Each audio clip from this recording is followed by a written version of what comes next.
அனைவருக்கும் வணக்கம்.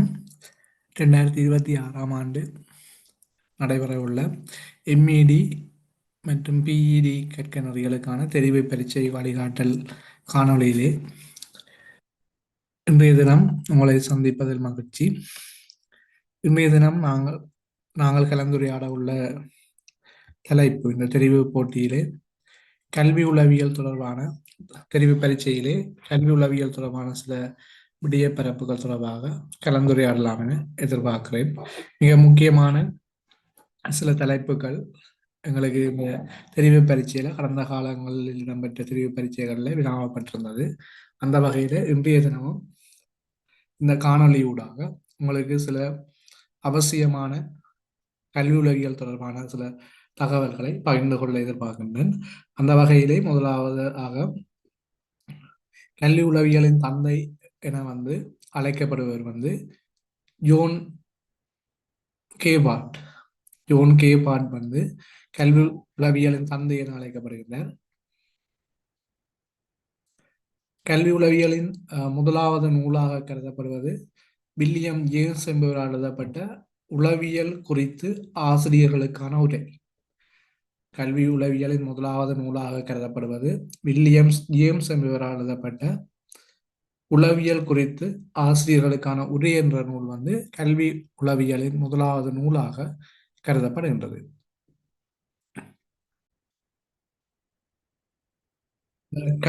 கல்வி உளவியல் ஊடாக ஆசிரியர்களை பொறுத்தமட்டில் பிள்ளைகளை அல்லது பிள்ளையொன்றினை ஆய்வுக்கு உட்படுத்துகின்ற முறைகளாக அல்லது பயன்படுத்துகின்ற முறைகளாக இரண்டு முறைகள் கருதப்படுகின்றது. ஒன்று பரிசோதனை முறைகள், இன்னொன்று பரிசோதனை சாரா முறை.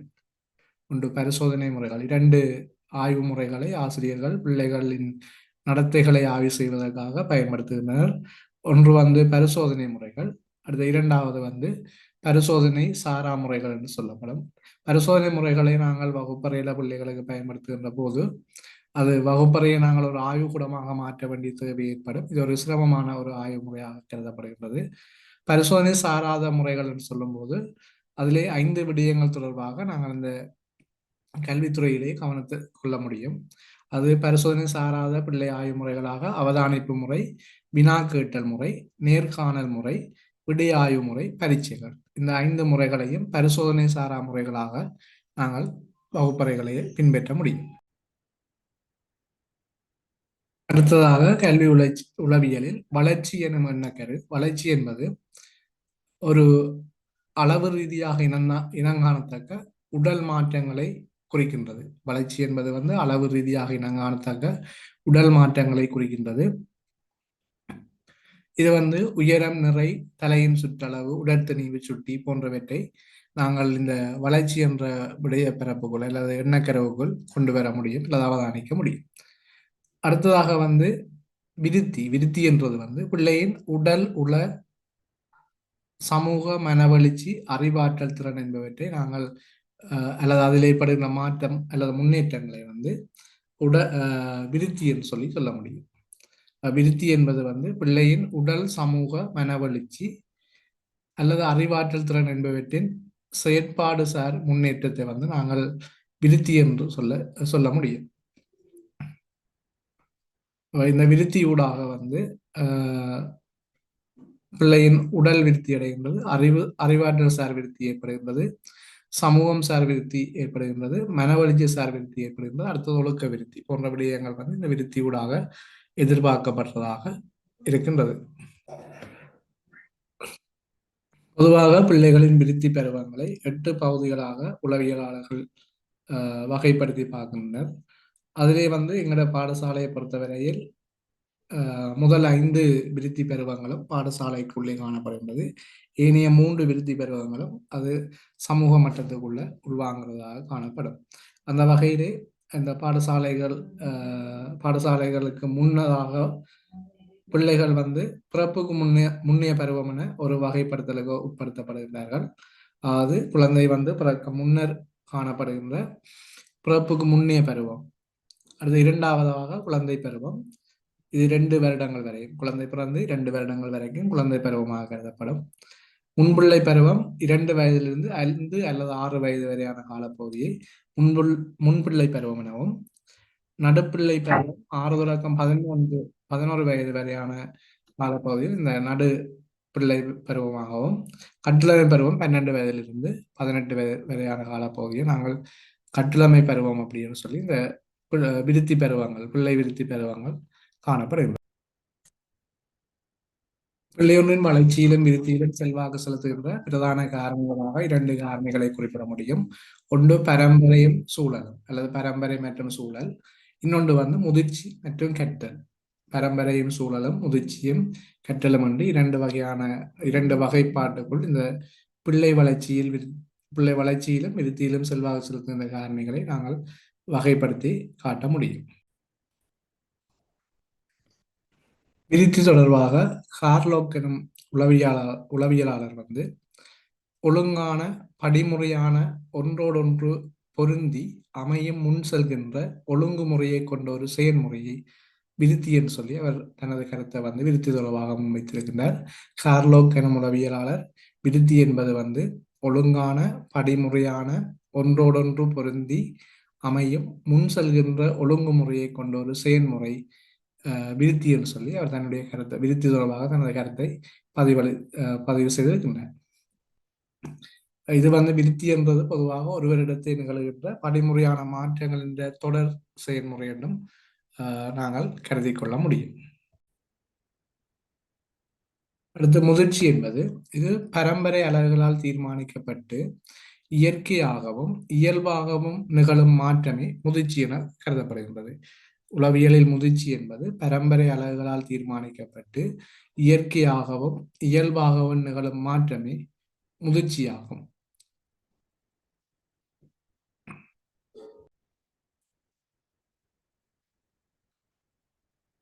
அடுத்தது கற்றல். கற்றல் என்னும் எண்ணக்கருவை பொறுத்தவரையில் யாதேனும் அனுபவம் காரணமாக நடத்தைகளில் சார்பளவில் ஏற்படும் நிரந்தரமான மாற்றம் கற்றல் எனப்படுகின்றது. அது நடத்தையில் ஏற்படும் மாற்றம் என்று சொல்லி நான் சுருக்கமாக கருத முடியும். அது யாதேனும் அனுபவம் காரணமாக நடத்தைகளில் சார்பளவில் ஏற்படும் மாற்றம் அல்லது நிரந்தரமான மாற்றம் கற்றல் என அழைக்கப்படுகின்றது. அப்ப நடத்தை சார் மாற்றத்தை நாங்கள் கற்றல் என்று சொல்லி சொல்ல முடியும். அடுத்ததாக பிள்ளை விருத்தி கோட்பாடுகள். பிள்ளை விருத்தி கோட்பாடுகள் பல உளவியலாளர்களால் முன்வைக்கப்பட்டுள்ளது. ஒவ்வொரு தலைப்புகளில் அவர்கள் இந்த பிள்ளை விருத்தி கோட்பாடுகள் தொடர்பாக தமது கருத்துக்களை முன்வைத்திருக்கிறார்கள். அந்த வகையில் முதலாவதாக கூர்ப்பு கோட்பாடு. இது சார்ல்ஸ் டார்வின் என்பவரினால் முன்வைக்கப்பட்டிருக்கின்றது. கூர்ப்பு கோட்பாடு இது சார்ல்ஸ் டார்வின் என்பவரினால் முன்வைக்கப்பட்டுள்ளது. இவர் சொல்றார் என்றால் இயற்கை தேர்வு கொள்கை தாவரங்கள் மற்றும் மிருகங்களுக்கு பொருந்துவது போன்று மனிதர்களுக்கும் பொருந்தும். அதாவது இயற்கை தேர்வு கொள்கை போன்ற விதிகள் தாவரங்கள் மற்றும் மிருகங்களுக்கு பொருந்துவது போன்று மனிதர்களுக்கும் பொருந்தும் என இந்த கூர்ப்பு கோட்பாடு கருதுகின்றது, அல்லது அதனூடாக இது கருதப்படுகின்றது. அப்போ உயிரினங்கள் பரம்பரையாக சூழல் மாற்றங்களுக்கு அமைவாக தம்மை படிப்படியாக மாற்றிக்கொள்கின்றன என்பதை இந்த இயற்கை தேர்வு கொள்கை விளக்குகின்றது. அப்ப இயற்கை தேர்வு கொள்கை என்ன சொல்லுதென்றால் அது உயிரினங்கள் பரம்பரையாக சூழல் மாற்றங்களுக்கு அமைவாக தம்மை படிப்படியாக மாற்றிக்கொள்கின்றன என்பதை இந்த இயற்கை தேர்வு கொள்கை விளக்குகின்றது. இயற்கை தேர்வு கொள்கை தொடர்பாக சொல்லுகின்ற கோட்பாடு கூர்ப்பு கோட்பாடாக சொல்லப்படுகிறது. இது சார்ல்ஸ் டார்வின் என்பவரினால் முன்வைக்கப்பட்ட ஒரு கோட்பாடாக கருதப்படுகின்றது.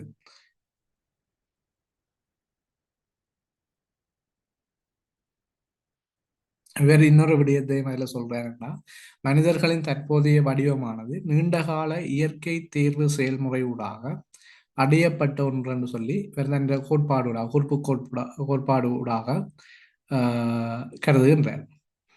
அதே மாதிரி உளப்பகுப்பாய்வு கோட்பாடு. அடுத்தது 2வது கோட்பாடு உளப்பகுப்பாய்வு கோட்பாடு. இது உங்களுக்கு தெரியும், சிக்மண்ட் ஃப்ராய்ட் என்ற உளவியலாளரால் முன்வைக்கப்பட்ட கோட்பாடு இந்த உளப்பகுப்பாய்வு கோட்பாடு. இவருடைய கருத்தின்படி உயிரினங்களின் இருப்பு அல்லது அழிவில இனப்பெருக்க செயற்பாடு முக்கிய பங்கு வகிக்குதுன்னு சொல்லி இவர் சொல்றார். உலப்பகுப்பாய்வு கொள்கை வலியுறுத்துவது வந்து உயிரினங்கள இருப்பு அல்லது அழிவில் வந்து இனப்பெருக்க செயற்பாடு வந்து தாக்கம் செலுத்துது என்று சொல்லி அவர் தனது கருத்தை வந்து இந்த உலப்பகுப்பாய்வு கோட்பாடுடாக முன்வைத்திருக்கின்றார். இவர் வந்து ஒரு ஆளின் ஆளுமை விருத்தியில பீரூக்கம், பாலியல் உந்தல் போன்ற உயிரியல் அடிப்படையிலான உந்து சக்திகள் பங்களிப்பை செலுத்துன்னு சொல்றேன். அதாவது அது வந்து பங்களிப்பை முதன்மைப்படுத்துகின்றது என்று சொல்லி சொல்றேன்.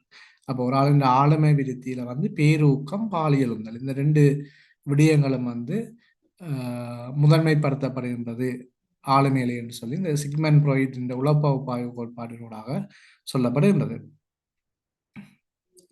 இதில் வந்து இந்த ஒருவருடைய உள்ளத்தின் ஆட்சி புலங்கள் இவருடைய சிக்மண்ட் ஃப்ராய்டின் உளப்பகுப்பாய்வு கோட்பாடு சொல்லுது ஒருவற்ற உள்ளத்தின் ஆட்சி புலங்களாக வந்து 3 விடயங்கள் அல்லது 3 தொழிற்பாடுகள் அங்கே இனங்காணப்படுதுன்னு சொல்லப்படுது.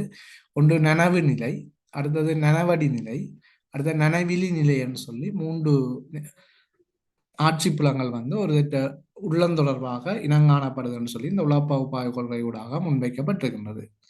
அதே மாதிரி உளப்பகுப்பாய்வு கொள்கை ஆளுமை என்ற 3 அடிப்படையான அமைப்புகளையும் வந்து சுட்டி காட்டுகின்றது. அதாவது உளப்பகுப்பாய்வு கொள்கைக்கு பகுப்பாய்வு கோட்பாட்டுக்கு அமைவாக இல்லை கொள்கைக்கு அமைவாக ஆளுமையின் 3 அடிப்படையான அமைப்புகள் விளங்குகின்றது எல்லாம் காணப்படுகிறது சொல்லப்படுது. அதில் ஒன்று வந்து இட், அகம், அதியகம். இட், அகம், அதியகம் போன்ற 3 அமைப்புகளை ஒருவருடைய ஆளுமை கொண்டுள்ளது அப்படின்னு சொல்லி சொல்லப்படுகிறது.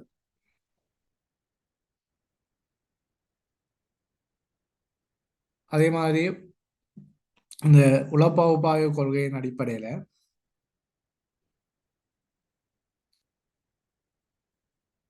சிக்மண்ட் ஃப்ராய்ட் வந்து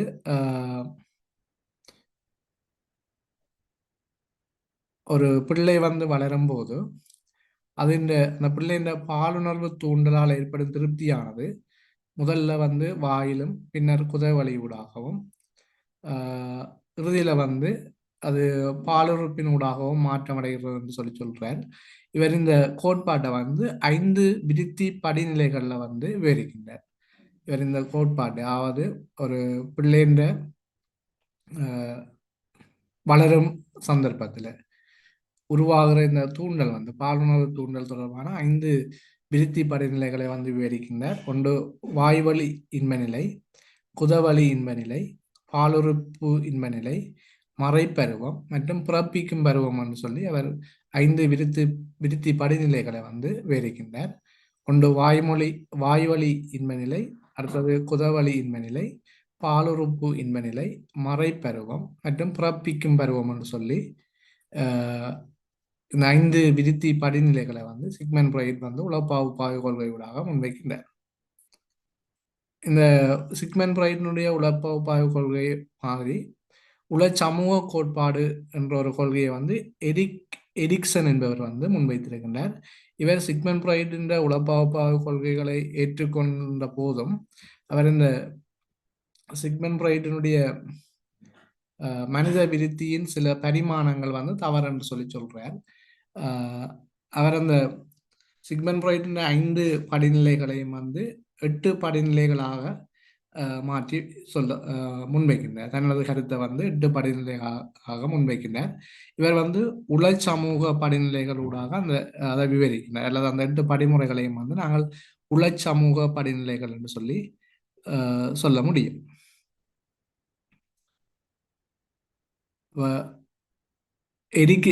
எரிக்சன் என்பவர் வந்து சமூக படிநிலையூடாக சமூக படிநிலைகளை வந்து 8ஆக வகைப்படுத்தி காட்டுறார்.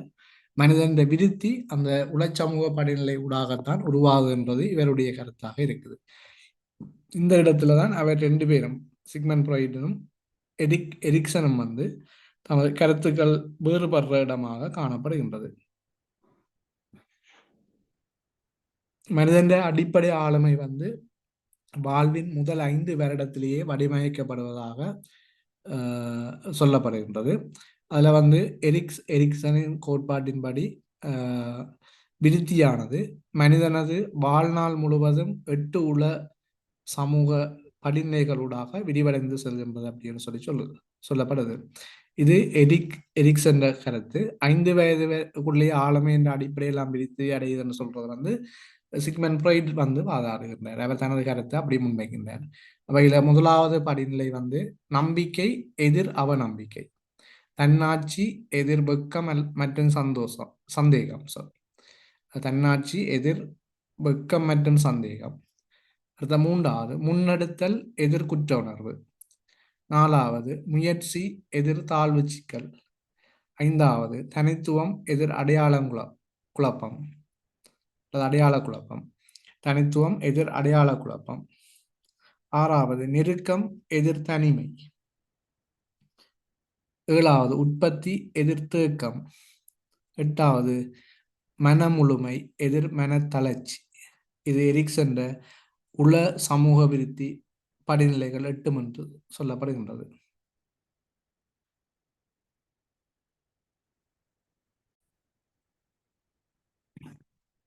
அடுத்தது அறிவுசார் விருத்தி கோட்பாடுகள். அறிவுசார் விருத்தி கோட்பாடுல வந்து அறிக்கை விருத்தி கோட்பாடு வந்து ஜீன் பியாயே என்பவரால் முன்வைக்கப்பட்டிருந்தது.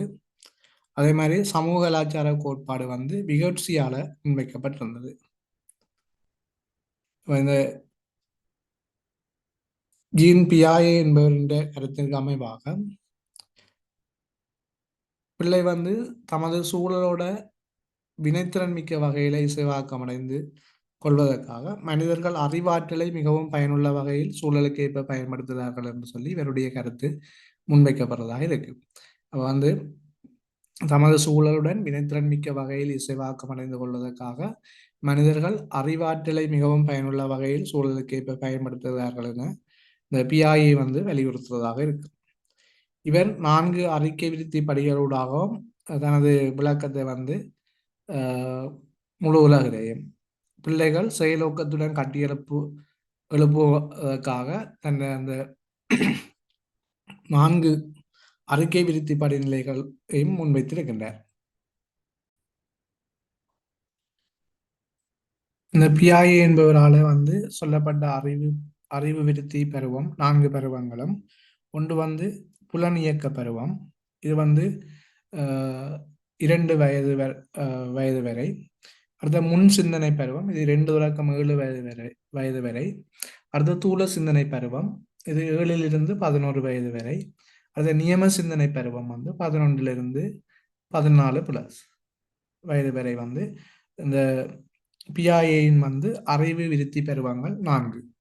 அது புலனியக்க பருவம், முன் சிந்தனை பருவம், தூள சிந்தனை பருவம், நியம சிந்தனை பருவம் என்று சொல்லி அவர் தன்னுடைய அறிவு விருத்தி பருவங்கள் 4 என்று சொல்லி முன்வைத்திருக்கின்றார்.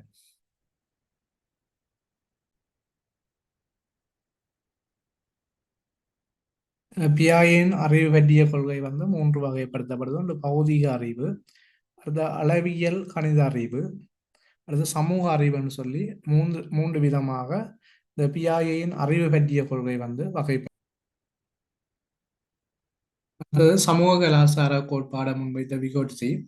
இவர் வந்து பிள்ளைகள் செயலூக்கமுள்ள முறையில் தமது அறிவினை கட்டியெழுப்புகின்றார் என்பதை பிஐஏ என்ற கருத்தோட வந்து ஒத்துப்போகின்றார். ஆனால் பிஐஏ குறிப்பிட்டவாறு விருத்தி பருவங்களை அவர் முன்வைக்காமல் பிள்ளைந்த அறிவுசார் விருத்தியில சமூக இடைவினைகளதும் கலாச்சாரத்தினதும் பங்களிப்பு வந்து முக்கியத்துவமானது அல்லது வலியுறுத்தப்படுது, அவசியமானது என்று சொல்லி விகட்சி சொல்றார். இவற்றை கருத்து வந்து பிள்ளைந்த அறிவுசார் விருத்தியில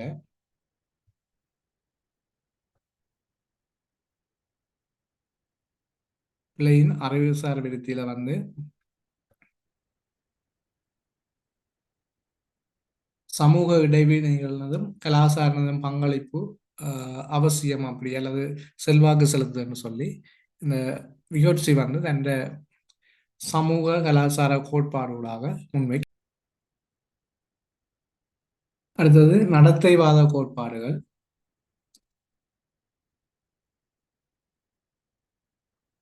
இந்த நடத்தைவாத கோட்பாடுகளை முன்வைத்த ஆக்களை பொறுத்தவரையில் அல்லது உளவியலாளர்களை பொறுத்தவரையில்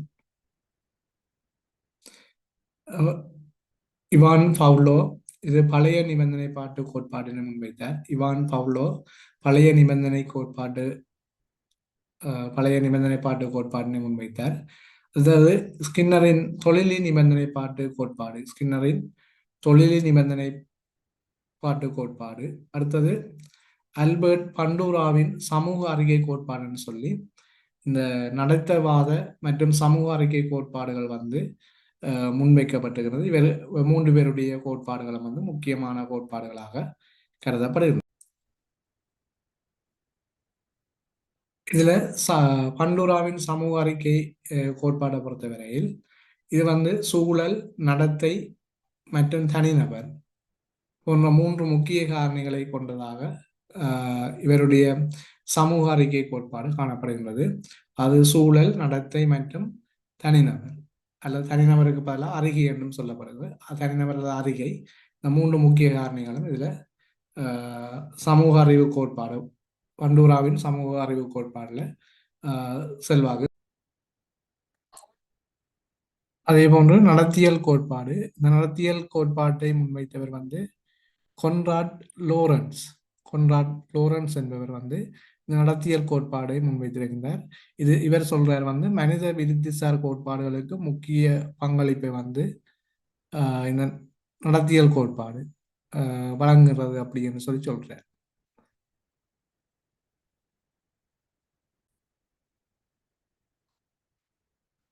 இவரது நடத்தியல் கோட்பாடை பொறுத்தவரையில சில அனுபவங்களை பெற்றுக்கொள்வதற்கான உணர்வுமிக்க அல்லது முக்கிய சந்தர்ப்பங்களை வலியுறுத்தி நிற்கின்றது. இந்த உணர்வுமிக்க சந்தர்ப்பங்கள்ல மனிதன் அனுபவங்களை பெற தவறினால் அவனால் உயர்ந்தபட்ச விருதினை அடைய முடியாம போகலாம் என்று சொல்லி இந்த நடத்தியல் கோட்பாடு வந்து தனது வாதத்தை வந்து முன்வைக்குது. இது வந்து கொன்ராட் லோரன்ஸ் என்பவரனால இந்த நடத்தியல் கோட்பாடு வந்து முன்வைக்கப்பட்டிருந்தது. அடுத்தது சூழலியல் கோட்பாடு. இது Urie Bronfenbrenner, Urie Bronfenbrenner என்பவரால் இந்த சூழலியல் கோட்பாடு வந்து முன்வைக்கப்பட்டிருக்கிறது. அது மனித விருத்தியில சுற்றாடலின் தாக்கம் அதிகம் என்று சொல்லி அல்லது சுற்றாடலின் தாக்கத்தை வலியுறுத்துவதாக இந்த சூழலியல் கோட்பாடு அமைகின்றது.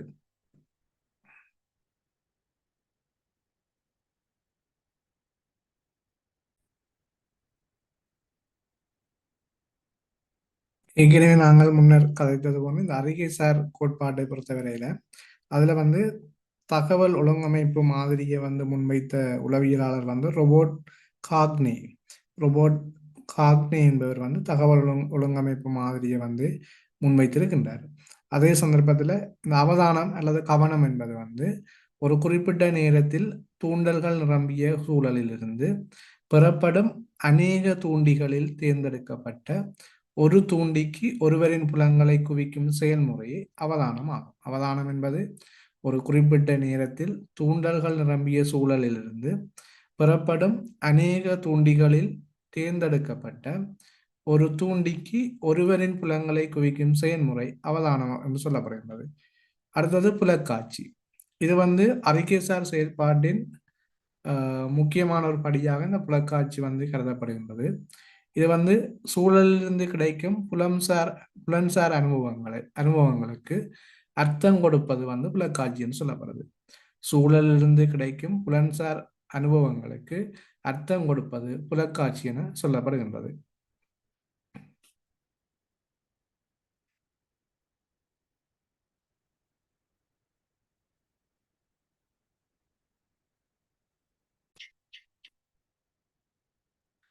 உளவியலில் கற்றல் என்பது தொடர்பான ஒரு விளக்கத்தினை வழங்குவதற்காக சில கோட்பாடுகள் முன்வைக்கப்பட்டிருக்கின்றது. அதுல கற்றல் என்பது பயிற்சி மற்றும் நேர்மறையான விளைவின் பெறுபேறாகும். கற்றல் என்பது பயிற்சி மற்றும் நேர்மறையான விளைவின் பெறுபேறாகும் என தோன்டைக்கின் முயன்று தவறுதல் கோட்பாட்டினூடாக முன்வைக்கப்படுகின்றது. கற்றல் என்பது பயிற்சி மற்றும் நேர்மறையான விளைவின் பெறுபேறு என்று சொல்லி தோண்டைக்கின் முயன்று தவறுதல் கோட்பாட்டினூடாக முன்வைக்கப்படுகின்றது.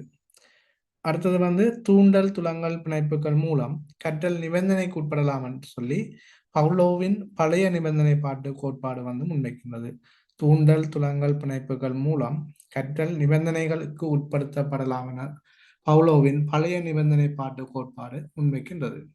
அதே மாதிரி திட்டமிடப்பட்ட மற்றும் வரிசைப்படுத்தப்பட்ட மீள வலியுறுத்தல் பொறிமுறையின் மூலம் திட்டமிடப்பட்ட மற்றும் வரிசைப்படுத்தப்பட்ட மீள வலியுறுத்தல் பொறிமுறையின் மூலம் படிப்படியாக கற்றலை வலுப்படுத்த முடியும் என ஸ்கின்னரின் தொழில் நிபந்தனைப்பாட்டு கோட்பாடு முன்வைக்கின்றது. அதாவது திட்டமிடப்பட்ட மற்றும் வரிசைப்படுத்தப்பட்ட மீள வலியுறுத்தல் பொறிமுறையின் மூலம் படிப்படியாக கற்றலை வலுப்படுத்த முடியும் என ஸ்கின்னரின் தொழிலி நிபந்தனைப்பாட்டு கோட்பாடு கற்றல் தொடர்பான தமது கருத்தினை அல்லது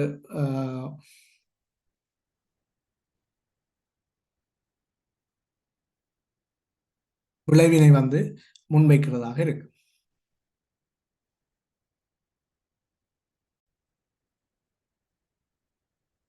அடுத்தது ஊக்கல். ஊக்கல் என்பது ஒரு தனிநபர் பணி ஒன்றுக்காக செலவிடும் முயற்சியின் மட்டம், அதனை நெறிப்படுத்தும் ஆற்றல் மற்றும் விடாமுயற்சிகளான ஈடுபாடு ஆகியவற்றுக்கான அவரது உள்ளார்ந்த சக்தி ஊக்கலாகும். ஊக்கல் என்பது ஒரு தனிநபர் பணியொன்றுக்காக செலவிடும் முயற்சியின் மட்டம், அதனை நெறிப்படுத்தும் ஆற்றல் மற்றும் விடாமுயற்சியுடனான ஈடுபாடு ஆகியவற்றுக்கான அவரது உள்ளார்ந்த சக்தியை குறிப்பது ஊக்கலாகும். இதனை விட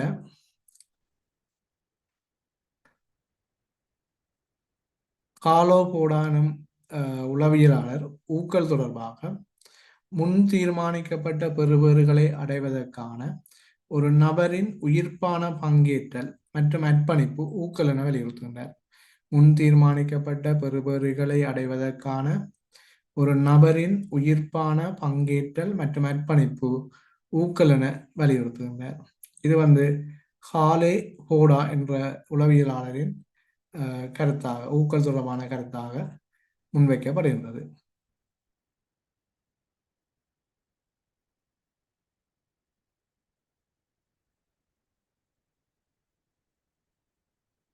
அதே மாதிரி கிரீன்பெர்க் மற்றும் பரோன் என்ற உளவியலாளர்கள் ஊக்கல் தொடர்பாக சில குறிக்கோள்களை அடைவதற்கு மனித நடத்தைகளை தூண்டும், நெறிப்படுத்தும் மற்றும் பேணும் செயல்முறைகளின் தொகுப்பு ஊக்கல் என வரையறுக்கின்றனர்.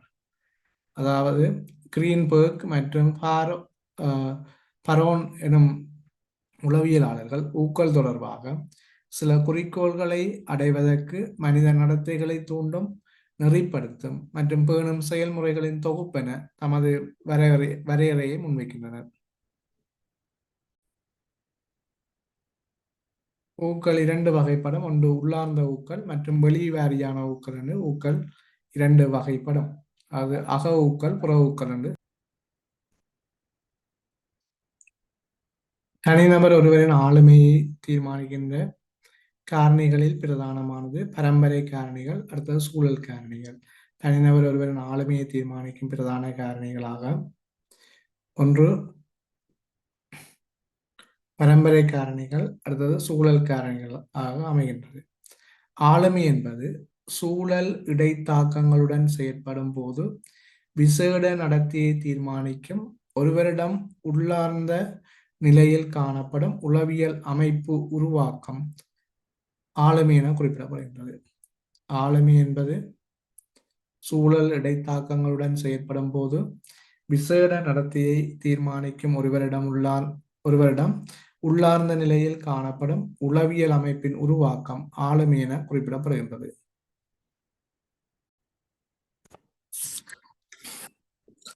அடுத்தது மானிடவாத அணுகுமுறை. மானிடவாத அணுகுமுறையில் ஆபிரகாம் மாஸ்லோ, கார்ல் ரோயஸ் என்பவர் முக்கியத்துவம் பெறுகின்றனர். அதில் ஆபிரகாம் மாஸ்லோ மனிதன் அவனது வளர்ச்சி, விருத்தி மற்றும் தன்னிறைவடைதல் என்பவற்றுக்கு இட்டு செல்கின்றதான உள்ளார்ந்த தேவைகளுடனேயே பிறக்கின்றான். இது மாஸ்லோவின் கருத்தாக இருக்கின்றது. அதாவது மனிதன் அவனது வளர்ச்சி, விருத்தி மற்றும் தன்னிறைவடைதல் என்பவற்றுக்கு இட்டு செல்கின்ற உள்ளார்ந்த தேவைகளுடன் பிறக்கின்றான் என மாஸ்லோ வாதாடுகின்றார். இதற்காக அவர் தேவைகளை திருப்திப்படுத்துவது முக்கியமானது அல்லது அவசியமானது என்று சொல்லி சொல்லுங்க.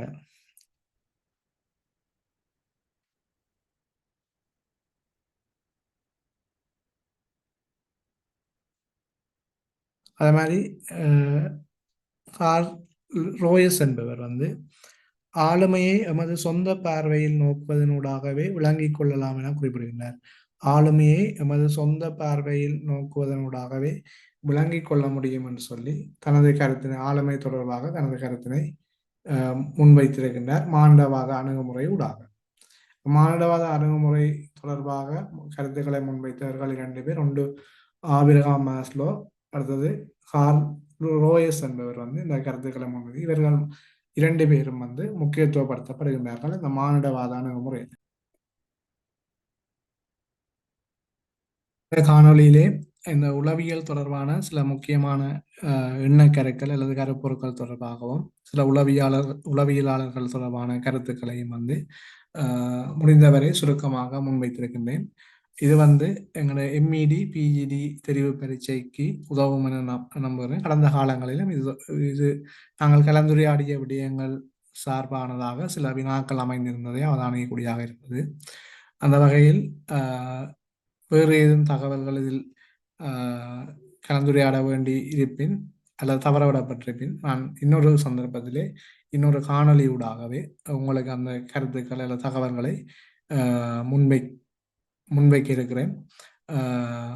அது தொடர்பான ஏதாவது தேவைப்பாடுகள் உங்களுக்கு இருக்குமாக இருந்தால் உளவியல் தொடர்பாக ஏதாவது விடயப்பரப்புகள் கலந்துரையாட இருக்குமாக இருந்தால் நீங்கள் கொமெண்ட்ஸ் ஊடாக இந்த காணொலி கீழ் பதிவிட முடியும். அவ்வாறு பதிவிடுகின்ற சந்தர்ப்பத்தில் நான் அதை உங்களுக்கு காணொளிகளாக தருவதற்கு ஆவலாக இருக்கின்றேன்.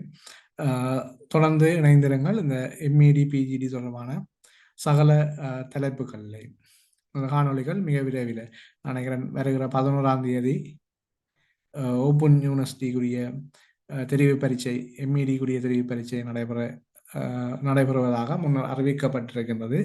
அதில் எந்த விதமான மாற்றங்களும் இதுவரை இல்லை. 11ஆம் தேதி பரீட்சை நடைபெற இருக்கும். அதுக்கு முன்னராக சகல காணொளிகள் தொடர்பான அநேகமான பல தலைப்புகளில் காணொளிகள் தயாரிக்கப்பட்டு உங்களுக்கு வழங்கப்படும் என்பதை கூறுகின்றேன். இன்றைய தினம் நாங்கள் உளவியல் தொடர்பான விடயங்களை பார்த்தோம். இனியே கல்வி அளவீடு மதிப்பீடுகள், கல்வி தத்துவங்கள், அதே மாதிரி கல்வி சீர்திருத்தங்கள் தொடர்பாகவும் கலந்துரையாட வேண்டிய தேவைகள் இருக்குது. அண்மை காலத்தில் இடம்பெற்ற கல்வியின் முக்கிய புள்ளி விவரங்கள் போன்ற விடயங்களும் அதே மாதிரி இந்த 2026ஆம் ஆண்டு புதிய கல்வி சீர்திருத்தம் தொடர்பான விவரங்களும் கலந்துரையாட இருக்கின்றன. மிக விரைவில் உங்களுக்கு இந்த பரீட்சைக்கு முன்னர் 11ஆம் தேதி பரீட்சைக்கு முன்னர் அனைத்து காணொலிகளும் உங்களுடன் பகிரப்படும் என்பதை கூறுகின்றேன். நன்றி. தொடர்ந்து இணைந்திருங்கள் எமது யூடியூப் சேனல் ஊடாக.